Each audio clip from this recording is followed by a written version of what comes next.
It was supposed to be the love story of the century. A prince, once dubbed the wild child of the British monarchy, found redemption in love. The world watched, mesmerized, as he stood before an altar and vowed his life to a woman who had, until recently, been a Hollywood outsider. Cameras captured the tears in his eyes. The crowd cheered as the newlyweds kissed on the steps of St. George's Chapel. Even the most skeptical observers admitted, something about Harry and Meghan felt fresh, different, perhaps even healing for a monarchy wounded by scandal and shadowed legacies. This, they said, was the moment the crown opened its gates to modernity. This was the moment love triumphed over duty. Before we continue, please hit the like button, subscribe to the channel, and turn on the notification bell for updates. But what if that entire fairy tale was built on a lie? What if the woman he believed he had rescued, the woman he claimed gave his life purpose after the death of his mother, Princess Diana, was hiding a past so dark, so carefully erased, that even royal investigators had to dig through layers of curated identities, sealed files, and strategically deleted history to begin to understand what they were dealing with? And what if the final blow didn't come from the press, the palace, or the public, but from the lips of Harry's own lifelong friend, Tom Inskip, a name that, until recently, lived mostly in the footnotes of royal gossip? Known to insiders as Skippy, he had once been Harry's closest confidant, his partner in mischief, his brother-in-arms. From Eton to the army, from Las Vegas hotel rooms to ski slopes in Verbier, Tom was there for it all. And yet, in a stunning twist, he would become the man who would shatter Prince Harry's illusion of the woman he gave up his kingdom for. It happened quietly. At first, a private dinner. A few guests. No press, no cameras. Just wine, laughter, and the unmistakable air of suppressed tension. And then Tom leaned forward, looked Harry dead in the eyes, and uttered the words that would burn a hole in the room. "You married a whore." The table fell silent. Not a joke, not a jab, a statement. Brutal, direct, and devastating. But Tom didn't stop there. He didn't backtrack. Instead, he reached into the inside pocket of his tailored blazer and pulled out a sealed envelope. Photos, screenshots, testimonies, time-stamped locations, names, powerful names. And at the center of it all, Meghan Markle. Not the Duchess, not the humanitarian, not the reinvented face of royal compassion, but a woman enmeshed in a world the public was never supposed to know about. A woman with secrets, some of which had allegedly been bought, buried, or threatened into silence. At first, Harry laughed. Uncomfortably. "Is this a joke, Tom?" he asked, already knowing deep inside that it wasn't. Because part of him had suspected. Part of him had noticed the red flags early on. But love, as it often does, had convinced him to look the other way, to believe in her over everyone else. Now, the evidence was staring him in the face. But who was Tom Inskip to bring all this forward? Why now? And what exactly did he know that the world didn't? To understand this bombshell, we have to go back. Way back, before Meghan wore a tiara, before Harry ever knew her name, before the paparazzi ever pointed their lenses at the two of them. We have to rewind the story to its origins. To the whispers that swirled in Los Angeles. To the red carpets, the yachts, the hush-hush parties in Monaco. To the very corridors of power where money, sex, and influence intersect in deals no one wants written down. Because if what Tom Inskip revealed is even partially true, then Meghan Markle wasn't just ambitious. She was weaponized. She was curated. She was placed. Like a pawn, like a prize, like a strategic piece in a game that Prince Harry didn't even realize he was playing. There are names that can't be said publicly. Billionaires, royal watchers, oil tycoons, producers, men with the power to destroy reputations with a phone call. Men who move through the shadows, arranging introductions, crafting public personas, and, when necessary, erasing pasts. And it's in that gray world where Tom claims Meghan once lived. Not as an actress, not as a humanitarian, but as a commodity, a guest on yachts, a date for fundraisers, a name on a short list passed discreetly between elite circles for companionship or exclusive company. Polished, presentable, intelligent, but above all, discreet. Or so they thought. What happens when that past collides with the world's most famous monarchy? What happens when the truth, ugly, unvarnished, and inconvenient, refuses to stay buried? The palace, of course, had its suspicions. There were red flags from the start. Meghan's insistence on controlling the narrative, her demand for privacy while orchestrating press leaks, her closeness with select Hollywood publicists long before she officially left acting. And then there were the whispers among palace aides, the raised eyebrows, the conflicting timelines, the meetings that made no sense on paper. Still, Harry defended her. Passionately. Aggressively. He severed ties with family.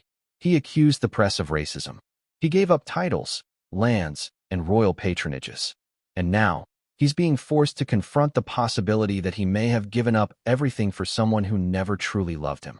Someone who may have been playing a role far more complex and calculated than any she performed on camera.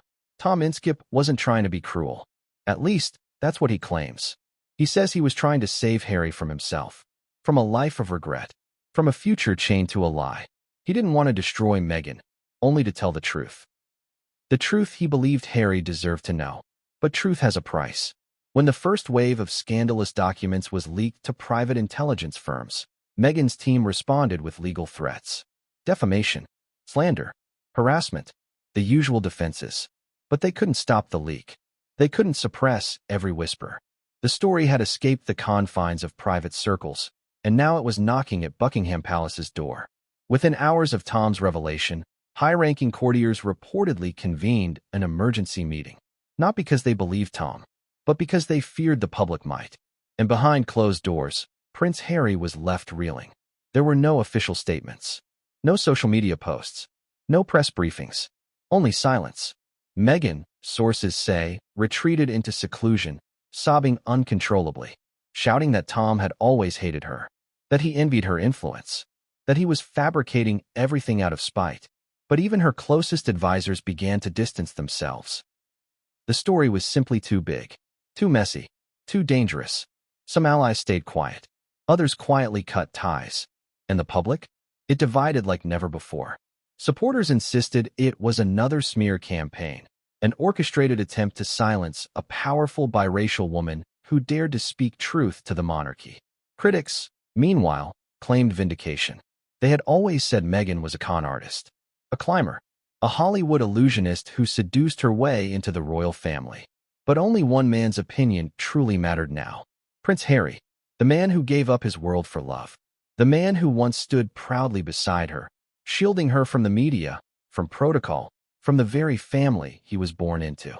Now he sits in silence, staring at the photos, the documents, the memories, asking the same question the rest of the world is now wondering. Was it ever real? Because if even half of what Tom Inskip revealed is true, then this isn't just a scandal. It's a royal implosion. And it's only just beginning. Let us take you through the secret tunnels of Meghan's alleged past, the betrayal that broke a prince, and the story no one wanted told until now. Let us show you why the crown isn't just worn. It's protected. And when the wrong person dares to claim it, the walls will crumble. Are you ready? Because everything changes from this moment forward. It began in the thick walls of Eton College, where royalty mixed with the elite, and where titles meant both everything and nothing depending on the circle you belonged to. Prince Harry, second son to the heir of the British throne, had been dropped into the same academic jungle as his older brother before him. But Harry wasn't like William. He wasn't the studious one, the future king in training.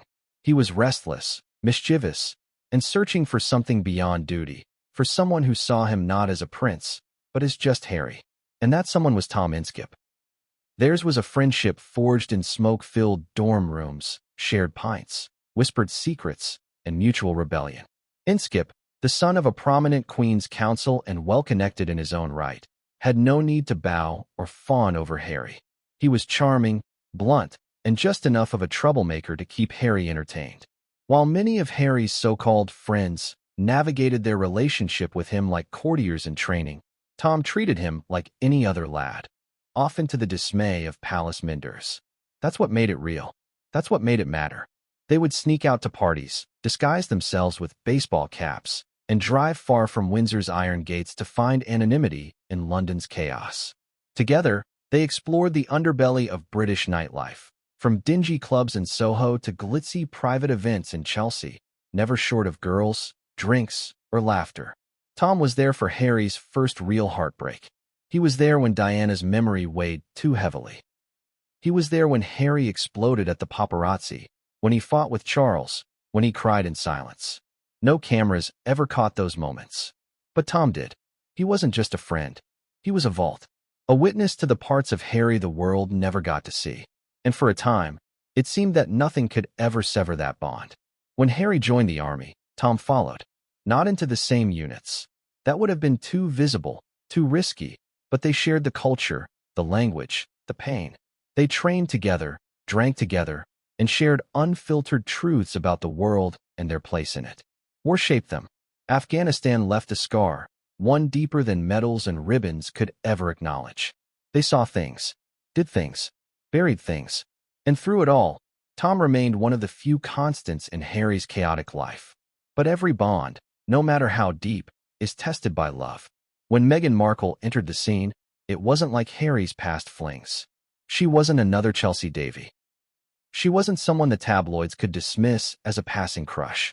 Meghan brought something different, a whirlwind of charisma, elegance, ambition, and mystery.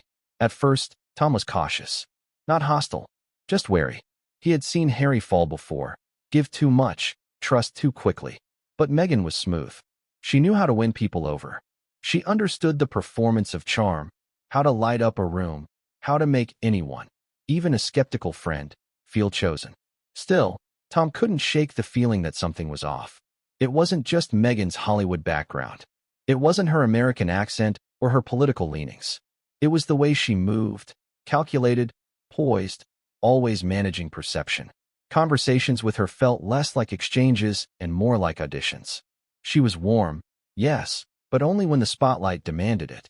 Behind closed doors, Tom sensed an edge, a steely focus, a desire to control every narrative, every detail. At first, he kept it to himself. Harry was smitten. Radiant, even. He smiled more, laughed deeper. He seemed, at least on the surface, to be in love. But love is not blind, it's just selective. And Tom saw that selection process unfolding right in front of him. Slowly, subtly, Meghan began to distance Harry from his oldest allies.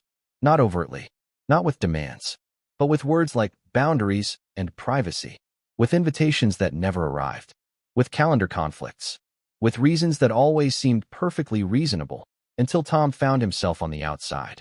There was a turning point, a night that Harry never speaks about anymore. A private dinner in Kensington. Meghan had prepared the guest list. Tom arrived late, unsure if he'd even been wanted there. Meghan was cordial but cold, polite but distracted. And Harry looked different. Not just older, but wearier, like a man balancing something fragile and invisible between his hands. The meal was strained. Conversation was safe.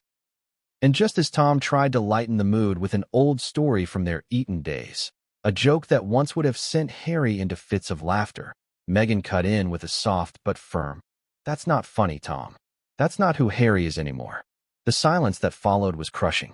Tom left early that night. He didn't say goodbye. He didn't need to. Something fundamental had shifted. The brotherhood had been breached. The line had been drawn, and he was now on the wrong side of it. But he didn't give up entirely. In quiet moments, he tried to reach Harry. Through texts, calls, mutual friends. Each time, the distance grew. And then came the wedding. Harry wanted Tom there. Meghan, reportedly, did not. But Harry insisted. Out of loyalty, out of memory, out of some lingering sense of obligation to the life he was leaving behind. Tom attended. He smiled for the cameras, clapped during the ceremony. But behind the sunglasses, behind the polite grin, was a man who knew, perhaps better than anyone, that this union would cost Harry more than he realized. And it did. After the wedding, Tom disappeared from Harry's circle entirely. No more birthday wishes. No more army reunions. No more late-night calls. The once unbreakable bond had been severed, not by a single act, but by 1,000 tiny cuts of exclusion. For years, Tom stayed silent. He watched from afar as Harry and Meghan moved across continents, renounced royal duties, and stepped into the public spotlight with explosive interviews, documentaries, and speeches. He saw the headlines shift, from admiration to skepticism, from curiosity to scandal. He heard the whispers in elite circles, The stories passed around in hushed tones at private parties. And he waited. He waited until the truth was too loud to ignore. Until his friend looked like a shadow of himself. Until the lies, the manipulation, and the silence became unbearable. And then, one night, with a glass of scotch in one hand and a folder of damning evidence in the other, Tom Inskip broke the vow he had held for over a decade. He told the truth, or at least, the version of it that he had carried for far too long. But what led him to that point? Was it revenge? Jealousy? Or was it guilt? Guilt for staying silent while watching his friend walk into a trap dressed like a fairy tale? Some say Tom wanted to save Harry. Others believe he wanted to destroy Meghan. The truth may lie somewhere in between. But what cannot be denied is this. The man who once laughed beside Harry in the trenches, who held his secrets, who watched him cry for his mother, that man chose to speak. Not in anger, not in public, but in a private room, with the intention of waking a prince from a dream that had become a nightmare. And in that moment, something irreversible happened. The brotherhood ended. The prince sat still. And the story, the real story, began to unravel. Let us now take you further into the secrets buried behind designer gowns and royal smiles. Into the quiet truths that courtiers whispered but never dared to speak. Into the past Meghan left behind, and the friend who refused to let it stay buried. Because some bonds are broken not by betrayal, but by truth. And this one may never heal. Before she was a duchess, before her name became fodder for tabloids and royal historians alike, Meghan Markle was just another aspiring actress navigating the glossy, cutthroat world of Hollywood. But behind the carefully polished image, the Instagram-ready smile, the humanitarian posts, the hand-selected roles, there existed a life layered with strategic relationships, secretive associations, and a past cloaked in whispers that never quite made the headlines. Meghan was born in Los Angeles, a city built on illusion. Her mixed-race heritage made her stand out in auditions, but not always in a good way. Casting directors didn't know where to place her, not quite ethnically ambiguous enough to tick all boxes, and yet not fitting neatly into any Hollywood stereotype either. She often spoke of her struggle to break through those barriers, to be seen for her talent and not her skin tone. And indeed, she worked hard. She hustled through failed pilots, briefcase gigs, and supporting roles. But in an industry where who you know matters as much as what you can do, Meghan learned quickly that visibility was currency, and proximity to power was the most valuable leverage of all. Her early roles were small. Bit parts in shows like General Hospital and Blink and You'll Miss It appearances in procedural dramas. It wasn't until Suits that she found her breakout, the role of Rachel Zane, a paralegal with brains, beauty, and ambition. But even before Suits gave her a steady paycheck and some level of fame, Meghan was making moves.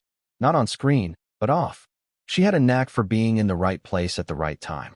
From charity galas to industry mixers, she mingled with producers, politicians, and influencers, many of whom had little to do with the entertainment business.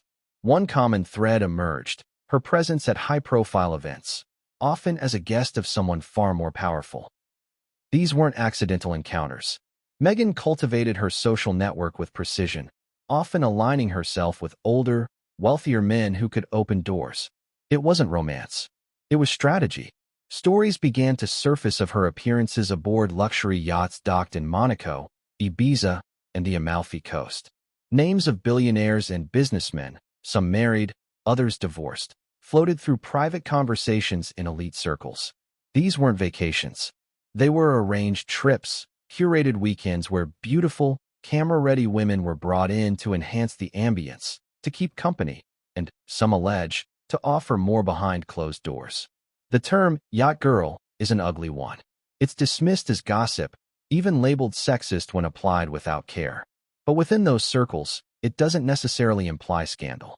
It implies access, opportunity, a shortcut to fame and fortune for those willing to trade time and presence for connections and influence. And Meghan, according to those who claim to have known her back then, understood the rules of that world very well. She wasn't reckless. She was deliberate. Every appearance, every introduction, every dinner party seemed to serve a larger purpose. A calculated ladder climb, not unlike a chess match played quietly in the background of red carpet events and fundraisers. Her charm was disarming.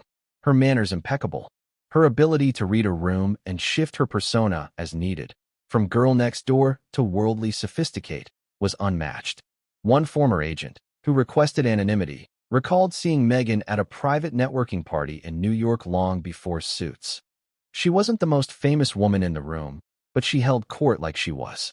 She had a way of making powerful men feel like they were the only ones in the world, the agent said. She knew exactly how to enter their orbit, and how to stay there, even if it was temporary. But not all those encounters ended cleanly.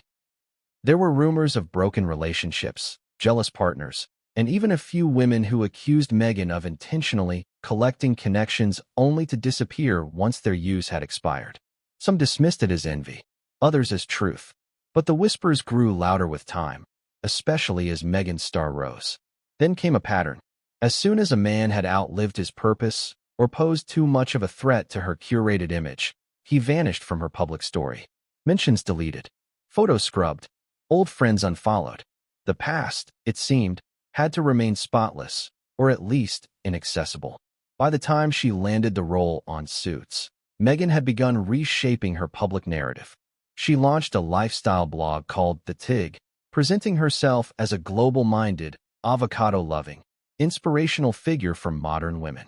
She posted carefully crafted messages about empowerment, yoga, and organic beauty. Her followers adored her aesthetic, unaware of the strategy behind it. But the blog wasn't just a creative outlet. It was branding, a digital portfolio of the persona she was building. And then came the trip to London. Officially, it was a casual visit. Unofficially, some sources claim, it had a very specific goal. Meghan had begun circulating among European social circles by this point, aided by her friendship with Marcus Anderson, a well-connected figure with ties to Soho House and other private clubs catering to the elite.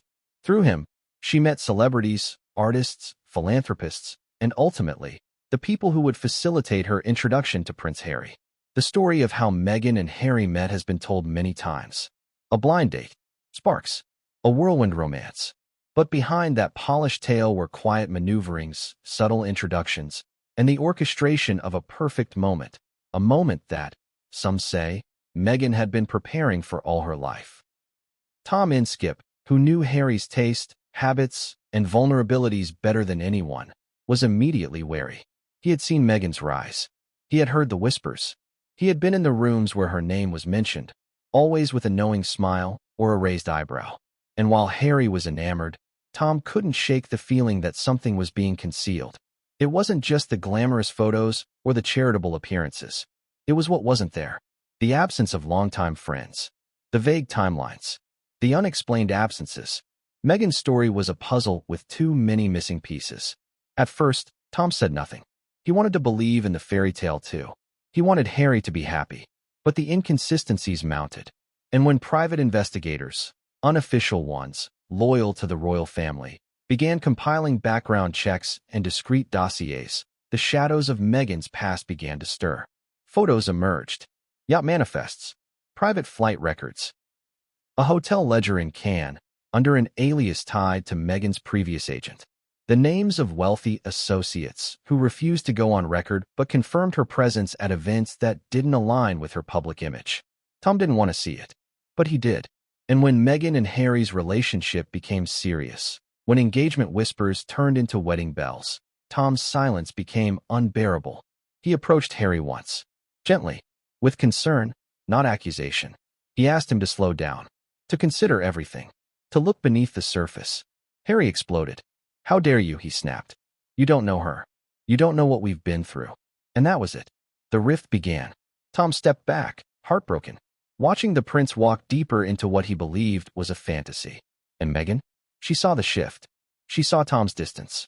And she moved quickly to solidify her position. Those closest to Meghan often say she is fiercely protective of her image, that she views perception as reality, that she is willing to sever anyone, friend, family, or foe, who threatens her narrative. And Tom, once Harry's most trusted confidant, had become a threat. But the past, no matter how well hidden, has a way of bleeding into the present. And for Meghan Markle, the carefully concealed life she lived before royalty, the yacht parties, the whispered connections, the high-stakes networking, the relationships never disclosed would soon rise to the surface. Not through gossip magazines, not through anonymous tips, but through the voice of the one person Harry used to trust with his life. Tom Inskip. The term yacht girl evokes an image drenched in glamour, sun-kissed skin, designer sunglasses, sparkling seas, and champagne flutes on the decks of $100 million superyachts anchored off the coast of Monaco or floating along the Dalmatian coastline. But beneath the Instagram-worthy gloss of vacation aesthetics lies a murkier world. One of money, power, arrangement, and silent transactions.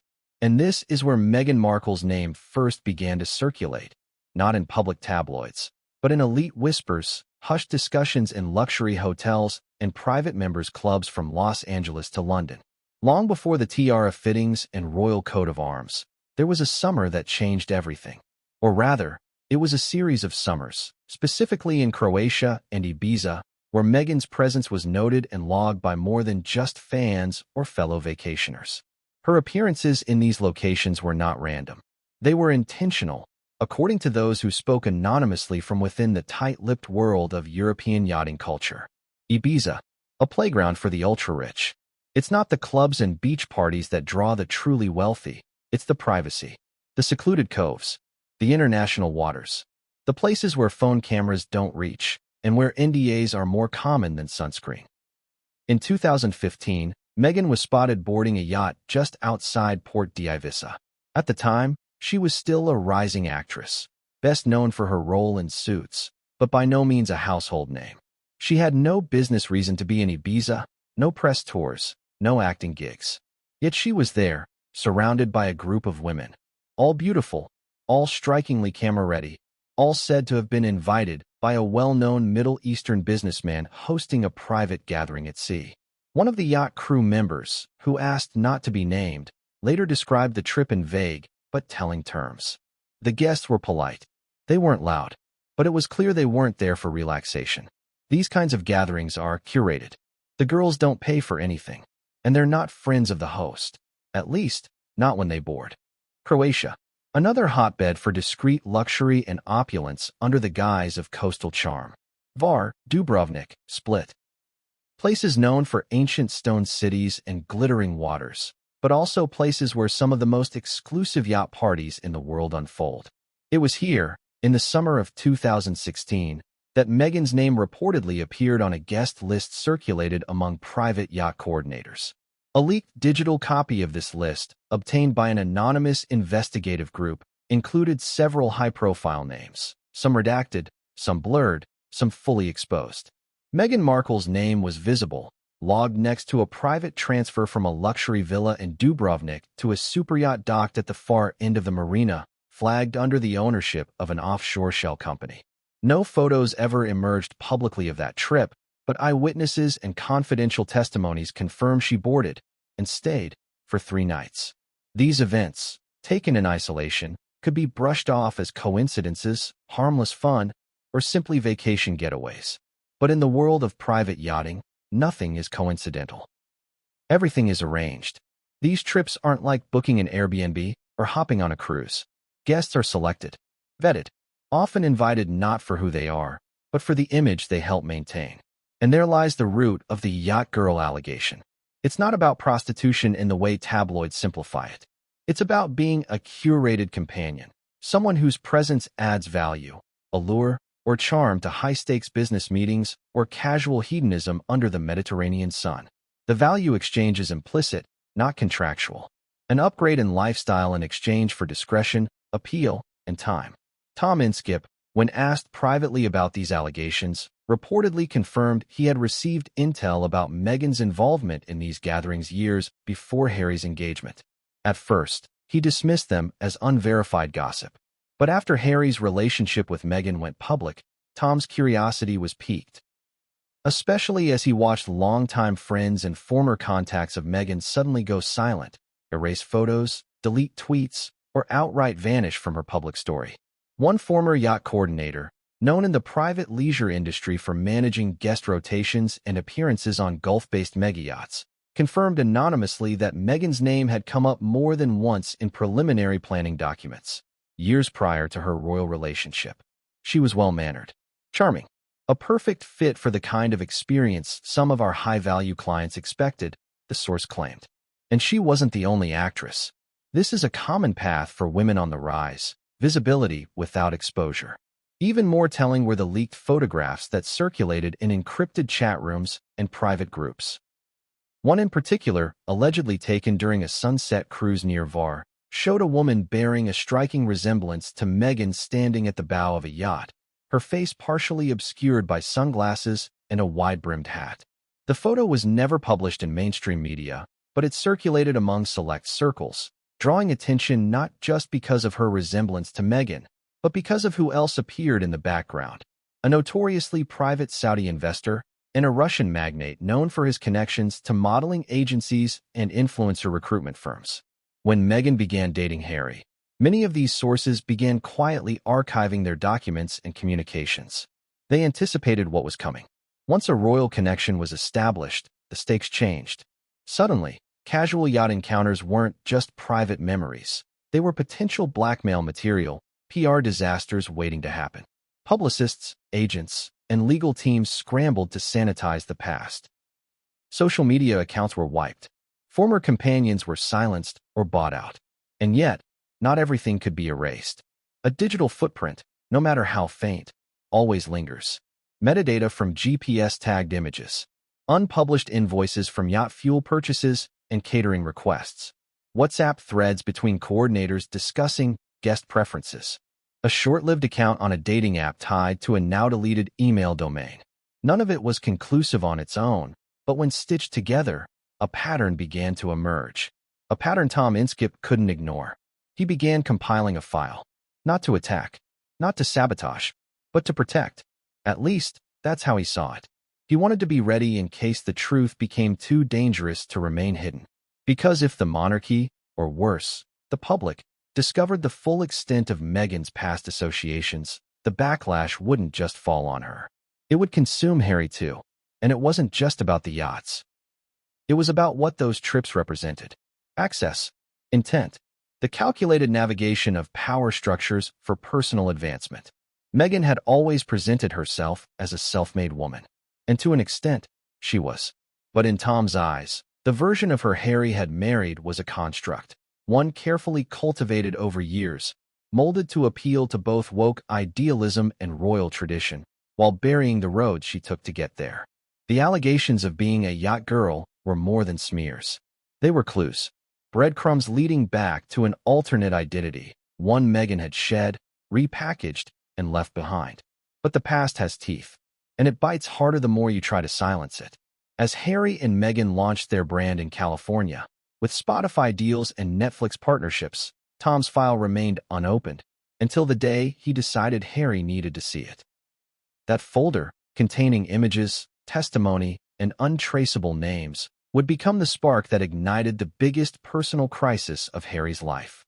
Because once a man sees the version of his partner the world was never supposed to see, trust becomes a casualty.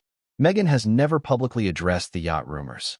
Her defenders label them sexist, classist, and unfounded. And perhaps, in a better world, they would be. But in this world, the one shaped by money, optics, and global influence, such rumors rarely arise from nothing. The question isn't whether Meghan was ever a yacht girl. The question is why so many powerful people believe she was, and what that belief means for the man who walked away from a crown to stand beside her. There are moments in life where everything hinges on a single sentence. One line, spoken in a moment of heated emotion or unwavering honesty, can fracture relationships, shift allegiances, and permanently alter the course of history. For Prince Harry and Tom Inskip, that moment arrived in a dimly lit lounge at a private estate in the English countryside, a gathering meant to be friendly, intimate, and safe. What happened instead would become the defining fracture in a lifelong friendship, sending shockwaves not only through Harry's inner circle, but throughout the royal ecosystem. The event in question wasn't meant to be dramatic. It was a birthday dinner for a mutual friend, held discreetly outside London. The guest list was short and curated. No paparazzi, no press, no security detail clinging to Harry's heels. Just friends. At least, that's how it was pitched. But as the wine flowed and old stories resurfaced with increasing laughter, the undercurrent of tension between Tom and Meghan could be felt. It wasn't overt. Not yet. But it lingered in glances, in half-hearted chuckles, in the way Meghan would tighten her jaw every time Tom interrupted Harry with a joke that referenced the old days. Harry had been growing more guarded. His jokes now came with disclaimers. His stories were edited. He sat a little stiffer, measured his words more carefully. Meghan, poised beside him, played the part of the doting wife perfectly. But the mask slipped slightly when someone mentioned Tom's previous comments, vague concerns, made long before the royal wedding, about whether Meghan was genuine. "She's the real deal," Harry said defensively. "She's always been." Tom didn't speak immediately.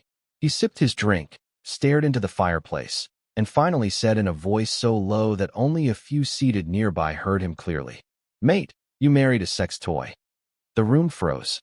Even the background music seemed to halt, like the air had been vacuumed out of the space. Those who had caught the words stared at Tom, unsure if they had heard correctly. Meghan blinked rapidly. Harry's face turned pale, then red. "What did you just say?" Harry asked, leaning forward, his voice trembling. Tom didn't flinch. He didn't stammer.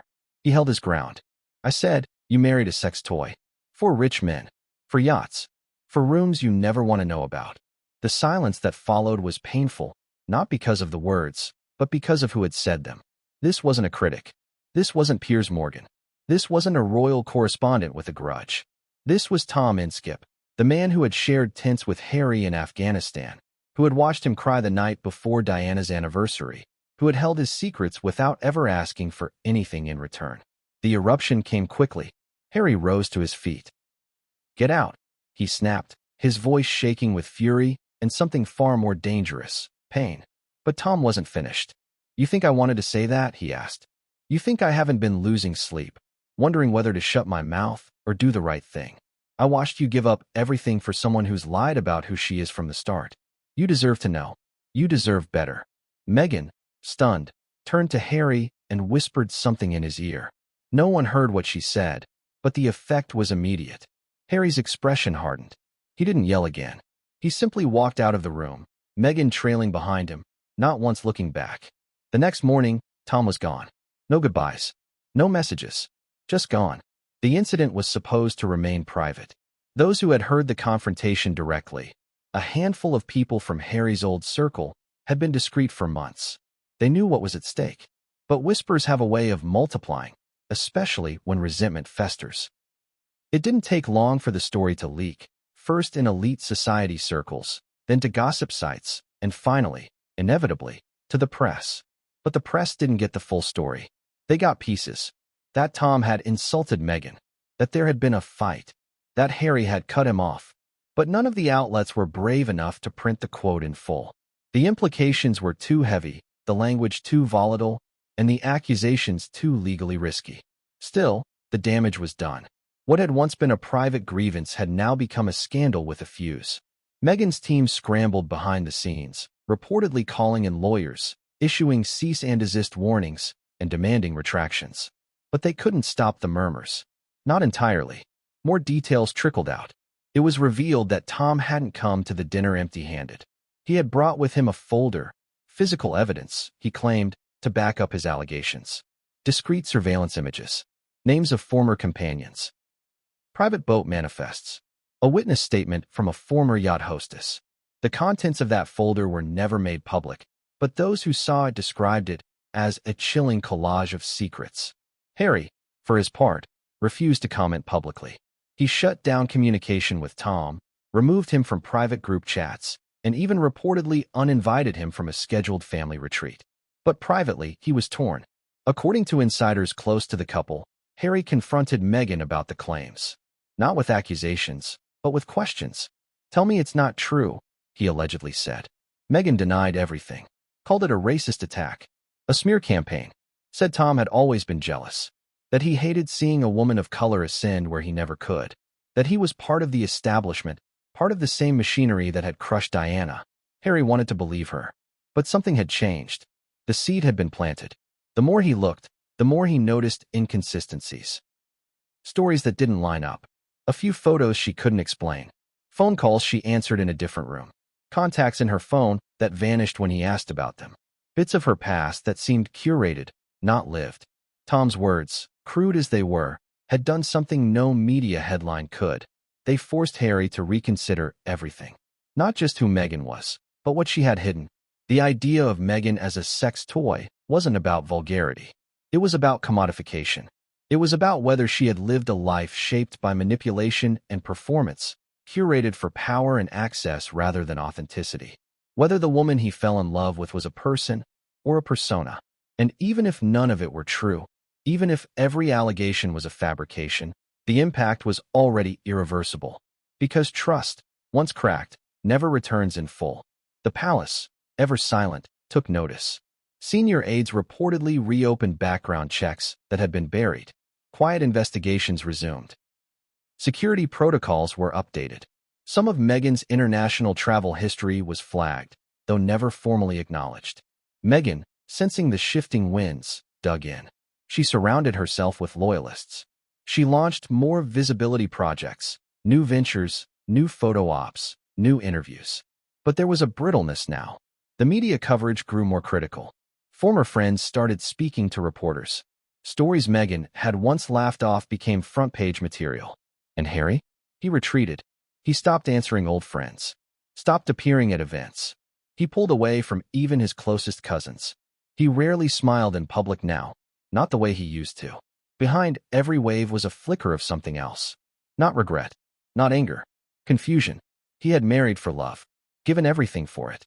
But now, alone in a mansion half a world away from the palace he left behind, he was left wondering, who had he really married? And was Tom right? Long before she became the Duchess of Sussex, Meghan Markle lived a life that few truly understood.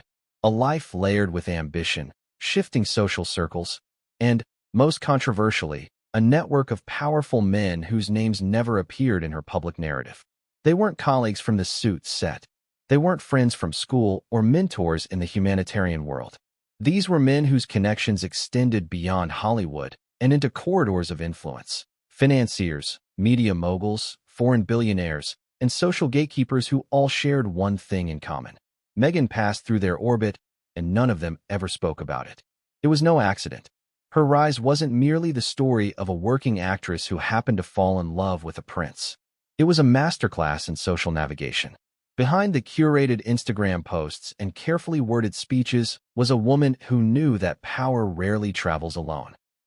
It surrounds itself with handlers, brokers, and, more importantly, useful proximity. One such man was Alexander Gilkes, a British entrepreneur and co-founder of the online auction house Paddle8. Educated at Eton and close friends with Prince William, Gilkes moved effortlessly through the upper echelons of London society. Meghan reportedly crossed paths with him at an art gala in New York in 2013. While no formal relationship was confirmed, those present described their interaction as fluid, flirtatious, and immediately private. Gilkes was charming, well-connected, and known for introducing socialites to global influencers. And Meghan, already exploring the boundaries between celebrity and diplomacy, was exactly the kind of woman who attracted his attention. Then there was Corey Vitiello, the Canadian celebrity chef with whom Meghan had a long-term relationship before Harry. Outwardly, Vitiello seemed like the ideal partner. Successful, photogenic, and deeply embedded in Toronto's elite scene.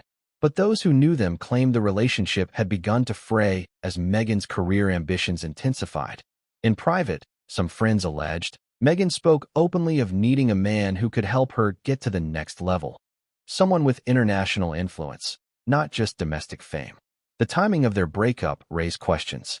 Meghan reportedly ended things with Corey just before she traveled to London in 2016, the same trip during which she met Prince Harry. According to sources close to Vitiello, he was blindsided.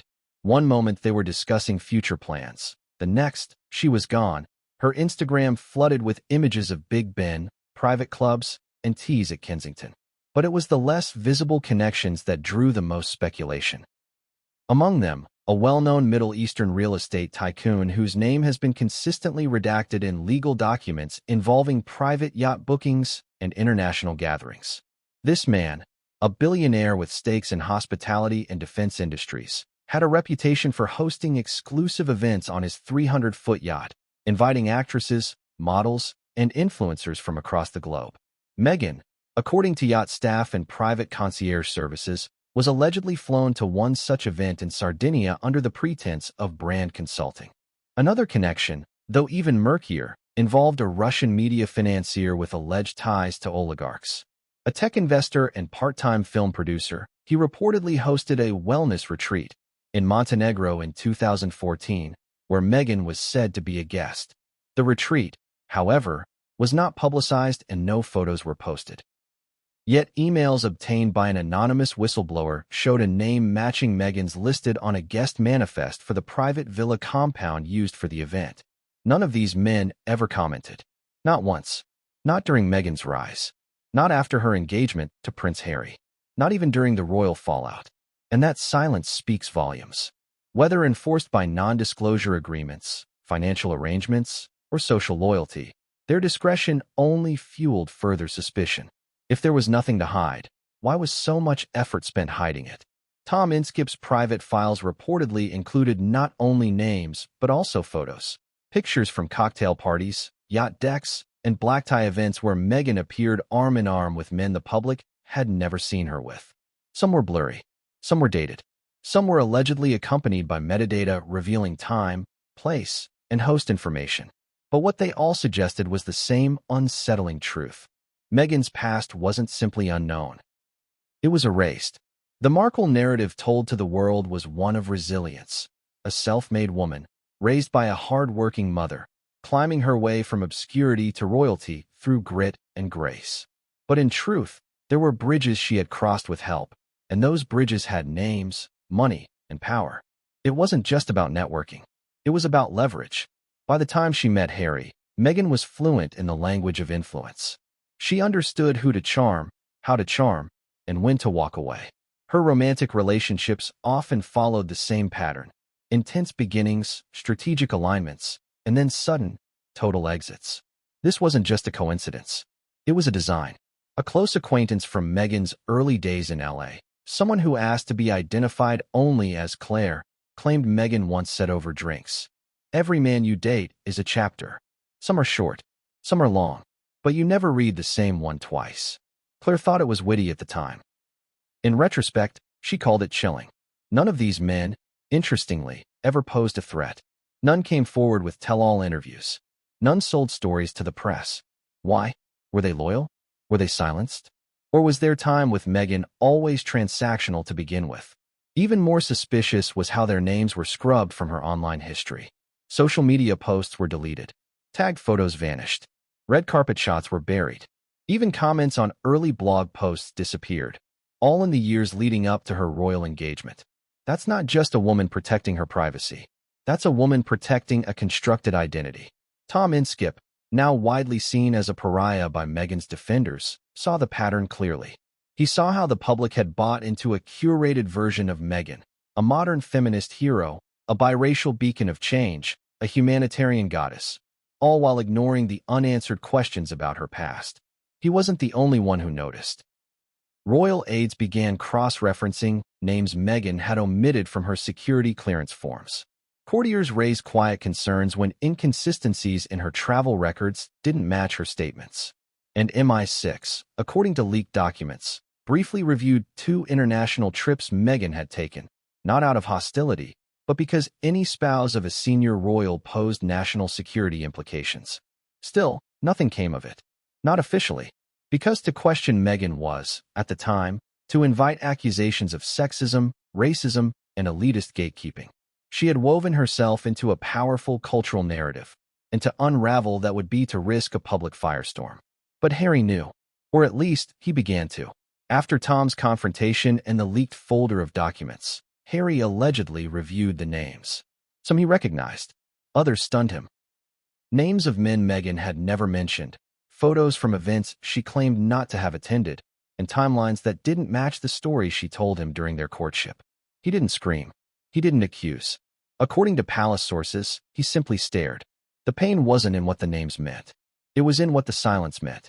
The trust broken not by infidelity, but by omission. The realization that the woman he married had spent years ensuring he never knew who she truly was before she became his. The secret men in Meghan's orbit weren't just past flames. They were the skeleton key to understanding the method behind the madness. They revealed a pattern of strategic seduction, alliance, and erasure. And once that pattern was exposed, the fairy tale began to crumble. There comes a moment in every illusion where the light hits at just the right angle, and the cracks, once invisible, begin to show. For Prince Harry, that moment didn't arrive with a dramatic scandal or a shouting match. It came quietly, almost imperceptibly, like the faint groan of an aging foundation under the weight of a castle built too fast, too high, and with bricks not quite examined closely enough. For a time, Harry was spellbound. He had every reason to be. Meghan was intelligent, articulate, worldly. She offered him something no one else ever had: validation. Not as a royal, not as a title, but as a man broken by grief, suffocated by duty, and increasingly alienated by the very family he once vowed to protect. Meghan saw him, or at least gave the impression that she did. She made him feel like he didn't need the palace, the press, or the protocols. He just needed her. But love, however intense, cannot permanently silence a man's instincts. Especially not when those instincts were honed by years of war, deception, and media manipulation. Slowly, Harry began to notice things. Things that at first he ignored, then questioned, then feared. The first crack came in Los Angeles. They had just relocated to California. Meghan had secured meetings with Netflix executives, brand developers, and influencers, positioning herself not merely as a duchess in exile, but as a lifestyle empire in the making. Harry, meanwhile, drifted in and out of interviews, quietly supporting Meghan's initiatives, always one step behind. It was during a dinner at the home of a Hollywood producer that Harry overheard a conversation that unsettled him. The producer, not realizing Harry had entered the room, mentioned Meghan's ability to adapt to any room, calling it a skill she learned long before the royal spotlight. He chuckled, adding, "She played the game in Hollywood. In Europe, on yachts. She knows exactly how to handle powerful men." Harry froze. He didn't say anything at the time. He smiled politely, returned to the dinner table, and said nothing to Meghan that night. But the words clung to him like smoke. For the first time, he felt like a man standing outside his own love story, watching it from a distance and wondering how much of it had been real. The second crack came from a source far closer. Archie's nanny, a discreet woman with years of experience in private childcare, had been with the family since their time in Vancouver. She was loyal, quiet, and never offered opinions, until one morning, when she brought up a delicate matter. She had noticed Meghan on the phone late at night, speaking in hushed tones in the garden, pacing. The conversations always ended with Meghan quickly deleting her call logs. The nanny wasn't spying, but in a home filled with tension, nothing remained entirely hidden. "Is everything okay between you and Meghan?" she asked gently.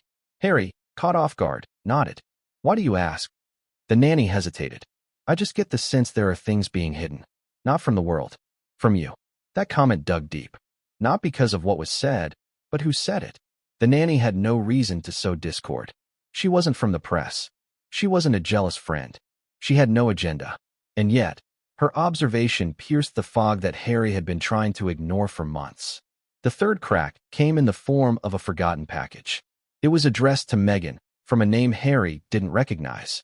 It arrived at their Montecito home without fanfare. Meghan wasn't home, so Harry opened it, assuming it was another PR kit or baby gift. Inside was a book, an obscure memoir written by a socialite from the Mediterranean who detailed, with startling clarity, her years as a companion to global billionaires. Tucked inside the cover was a handwritten note. "You were always the smart one. Hope this brings back memories." Harry didn't recognize the handwriting. But when he asked Meghan about it later, she dismissed it instantly. "It's probably a fan or someone trying to stir up gossip," she said. But she didn't ask to see the note. She didn't ask who M might be. She just changed the subject. That night, Harry couldn't sleep. He got out of bed, went to the living room, and began looking through old photos, not of Meghan, but of himself. Images from before the relationship. Images from the military. From Africa. From charity missions. He studied his own eyes, his own smile, comparing them to recent interviews. There was something different now. A dullness.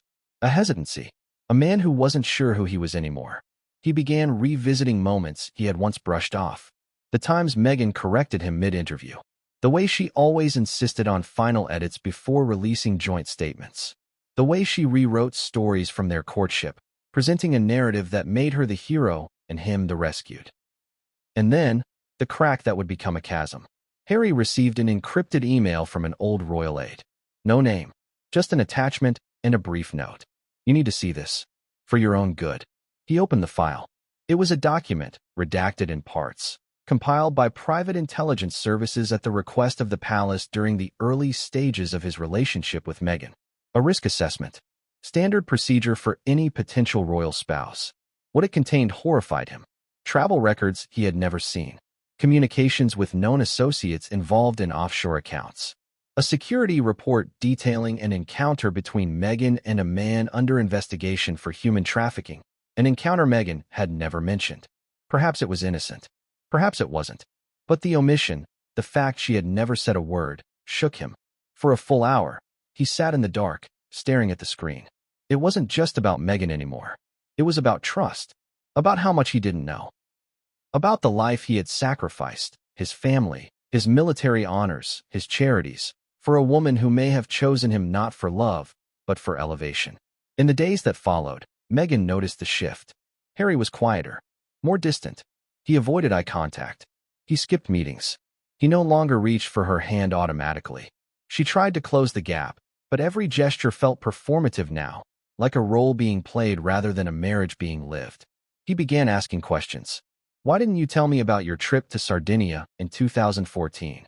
She blinked. I didn't think it mattered. It matters now. Are you accusing me of something? I'm asking why I didn't know. That was the beginning of the unraveling. Meghan grew defensive, angry. She accused him of siding with his enemies, of believing lies, of failing to protect her from the wolves. She cried. She shouted. She threatened to leave. And Harry just listened. No longer the reactive boy the world once mocked, but a man coming to terms with a truth far more painful than any tabloid headline, that he may have built his entire second life on a foundation of omission, illusion, and emotional manipulation. Tom Inskip's words came back to him in waves. You married a sex toy. At the time, Harry had raged, had stormed out, had vowed never to speak to Tom again. But now, in the silence of a cold Montecito night, he wondered, not if Tom had been cruel, but if Tom had been right. Every story has a missing piece. A quiet character whose presence is constant yet opaque. Someone who watches the chaos unfold from the sidelines, rarely speaking, always watching. For Meghan Markle, that person has always been her mother, Doria Ragland. When the world was introduced to Meghan as Prince Harry's fiancée, Doria appeared by her side, composed, soft-spoken, dignified. A yoga instructor and social worker, she was presented as the loving single mother who raised Meghan with grace and strength, guiding her daughter through the challenges of biracial identity and the turbulence of modern womanhood. She was the contrast to Meghan's estranged, outspoken father, Thomas Markle, who seemed to spill his every thought to the press while Doria remained silent and noble in the background. But as scrutiny into Meghan's past deepened, and as cracks in the royal narrative began to show, Doria's presence, or rather, her carefully measured absence, began raising questions. Questions that, until now, very few dared to ask. Why was Doria almost entirely absent from Meghan's early life in Hollywood? Why are there almost no public or private records of Doria's professional life outside of yoga certification websites and vague mentions of social work? Why did Doria, despite having a daughter who became a global celebrity and a member of the British royal family, never speak out? Not once, even when her name was dragged into controversy. And more importantly, what exactly does Doria know? In the early 2000s, when Meghan was still finding her footing in Los Angeles, Doria was largely off the radar. Meghan, by her own admission, lived independently, moving between auditions, temp jobs, and low-rent apartments. Her social media pages from that time often showed her with friends, acting colleagues, and influencers, but Doria was noticeably absent, not just from the photos, but from the conversations. When Doria reappeared in Meghan's story, It was as if she had stepped onto a well-lit stage already rehearsed. Her role was clear: the quiet pillar, the rock, the moral center. But those who knew Doria during Meghan's rise paint a slightly different picture. One former neighbor from their View Park, Windsor Hills neighborhood, a community known as the Black Beverly Hills, remembered Doria as polite but distant. She kept to herself, always seemed preoccupied. Meghan was the one with the energy. Doria always looked like she had something on her mind. According to public records, Doria faced financial instability during Meghan's teen years. Court documents show liens filed against her for unpaid taxes, along with a foreclosure notice on a property in Los Angeles. Yet, by the time Meghan married Harry, Doria had no apparent financial worries. She wore designer ensembles, lived in a secured compound, and reportedly drove a luxury car gifted by an unnamed benefactor. Where did that sudden financial comfort come from? A report surfaced in 2021 alleging that Doria received a large sum of money, not from Meghan, but through a third-party trust based in Delaware. The trust, according to investigative bloggers and a former IRS employee, was linked to a shell corporation that had connections to individuals mentioned in Meghan's earlier yacht associations. When questioned, the trust declined to reveal its source donors. The transactions were private and protected. Was it hush money? Was Doria paid to stay silent? To some, that may sound conspiratorial, but the timelines raise eyebrows. The deposit occurred just months before the royal wedding, shortly after Kensington Palace announced the engagement.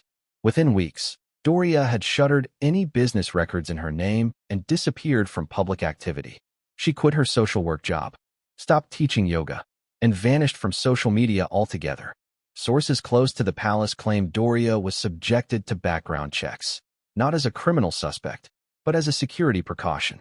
Every member of a royal's family is reviewed. What investigators reportedly found wasn't criminal. It was concerning. Off-the-books travel, unusual financial patterns, old friendships with individuals now linked to private escort agencies in California. Nothing definitive, nothing that could be proven as harmful, but enough to prompt questions, enough to warrant quiet conversations behind palace doors. One royal aide, speaking anonymously, said, "There was always this feeling that Doria knew more than she let on. She was too calm, too rehearsed. She walked into Buckingham Palace like she'd been there before." Even more curiously, when Thomas Markle began publicly attacking Meghan, Doria remained silent. She never corrected him, never defended Meghan directly. She simply stayed quiet, something that felt increasingly unusual as the media storm around her daughter intensified. While the press tore Meghan apart, Doria meditated, smiled, and said nothing. Was it dignity? Or was it strategy? Tom Inskip, in the files he delivered to Harry, included a subsection labeled The Doria Dossier. It contained bank transactions, archived business listings, and photos from the early 2000s showing Doria at events she never disclosed to Meghan or the public, including one gala in 2004 hosted by a known Hollywood fixer with ties to high-end matchmaking operations. The file also included a passport scan showing Doria had traveled to the UAE and Morocco on at least 3 occasions between 2009 and 2012, none of which were mentioned in Meghan's interviews or memoir drafts. These trips, paid for by an unknown benefactor, were logged as wellness retreats, the same euphemism often used for discreet luxury excursions organized by power brokers for elite guests. What was Doria doing on those trips? And why had Meghan never spoken about them? One theory, whispered quietly among those closest to the investigation, suggests that Doria may have acted as a kind of handler. Someone who guided Meghan through her formative years, preparing her not just for fame, but for strategic alignment with power. This isn't to say Doria was a pimp or trafficker, but in elite circles, grooming can be subtle. It can come as advice, as introductions, as encouragement toward relationships that look glamorous but are anything but. If this theory holds any truth, then Doria's silence takes on a new meaning. She didn't speak because she couldn't, because the story she helped shape, of a strong, self-made daughter rising from humble beginnings, couldn't survive the full truth. And because her own past, if examined too closely, might unravel the very myth she had helped construct. But perhaps the most unsettling detail came from a recorded interview never aired publicly. In 2018, a journalist sat down with Doria under the pretense of a documentary on modern motherhood. Doria agreed to speak only off the record. The audio, later leaked anonymously, includes a moment where Doria is asked whether she ever worried about Meghan's exposure to powerful men early in her life. There is a pause. Then Doria says softly, "You can't protect your child from the path they choose. You can only teach them how to walk it." The quote was never verified. Meghan's team declined to comment. The journalist vanished from the public eye within a year. As pressure mounted around Meghan and Harry's unraveling image, Doria re-emerged occasionally, for appearances that were always controlled, always minimal, always silent. She walked behind Meghan at events. She waved. She smiled. But she never spoke. And perhaps that silence, more than anything, speaks volumes. Because if Doria knows the full truth of Meghan's past, then she holds a key that could unlock the entire narrative. And for now, that key remains firmly in her grasp, buried beneath layers of discretion, dignity, and decades of carefully practiced silence.